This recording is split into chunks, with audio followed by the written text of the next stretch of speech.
प्यारे भक्तजनों, भाइयों बहनों, सामाजिक प्राणियों, संसार में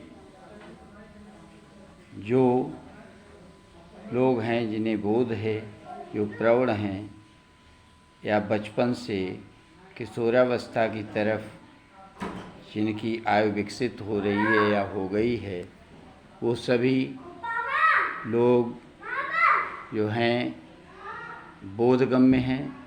उन्हें बोध है, उन्हें ज्ञान है, वो होशियार हैं, वो चतुर हैं, उन्हें नियम संयम आचार विचार उनके संज्ञान में हैं। लेकिन जो छोटे बच्चे हैं, शिशु हैं, जो जन्म से 5 साल तक की अवस्था को प्राप्त हैं, अबोध हैं, जिन्हें कोई बोध नहीं है, उन्हीं बच्चों की तरह हमारा प्रभु है। छोटे बच्चे भोरे स्वभाव के होते हैं, उनमें हानि लाभ यश अपयश आदि का कोई बोध नहीं होता, मान सम्मान अपमान स्वाभिमान का कोई बोध नहीं होता है।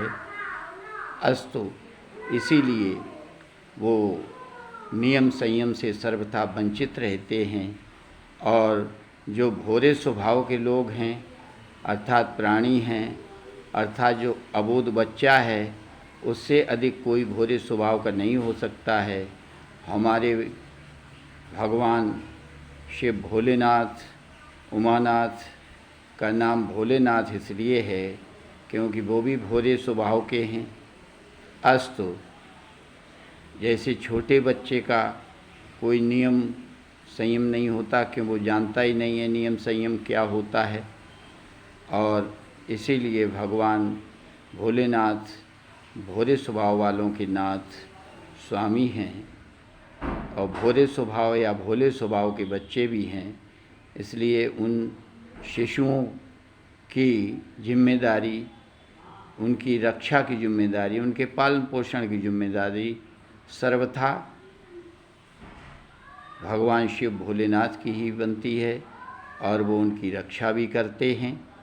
अस्तु भगवान का भी कोई नियम नहीं है, क्योंकि विराट भगवान नियम संयम में नहीं बंध सकता, क्योंकि जो नियम संयम वाले हैं उनका भी वही स्वामी है और जो नियम संयम वाले नहीं हैं उनका भी वही एक ही स्वामी है। अस्तु अगर कोई प्राणी ये कहता है कि हमारा कोई नियम नहीं है, हमारा एक ही नियम है, कि हमारा कोई नियम है ही नहीं, तो समझ लेना चाहिए कि वो भगवान शिव का अनन्य भक्त है। क्यों?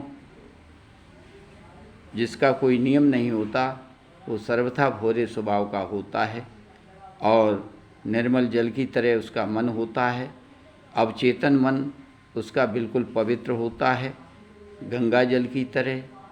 और भावना रूपी रंग, जिस भाव का रंग निर्मल जल में मिला दोगे बस वो वही कहलाता है।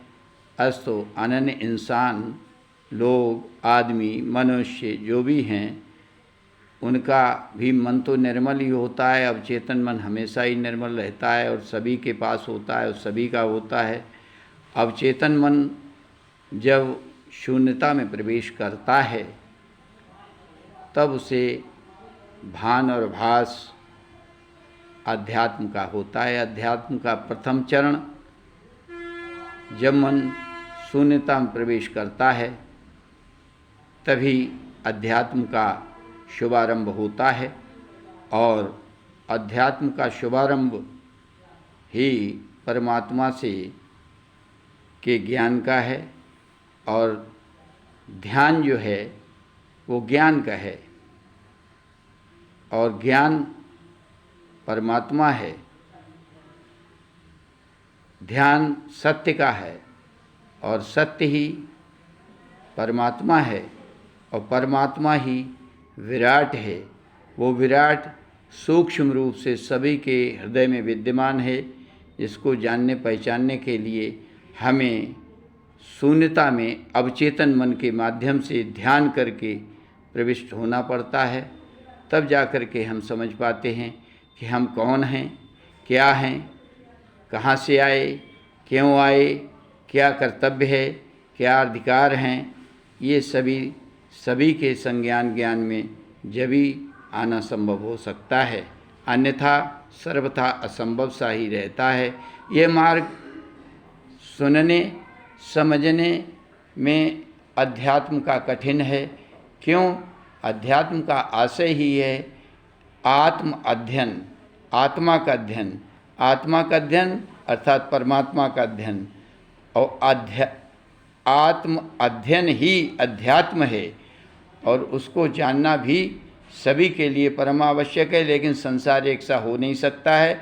जिस पर परमात्मा की कृपा दृष्टि होती है, कृपा करता है, जन्म जन्मांतर के संस्कार और प्रारब्ध के आधार पर वही इस मार्ग को, अध्यात्म के मार्ग को अपनाते हैं और अपना जीवन सफल बनाते हैं। औरों का भी जीवन के सफल होने की कामना करते हुए अनन्य लोगों का मार्ग प्रशस्त करते हैं।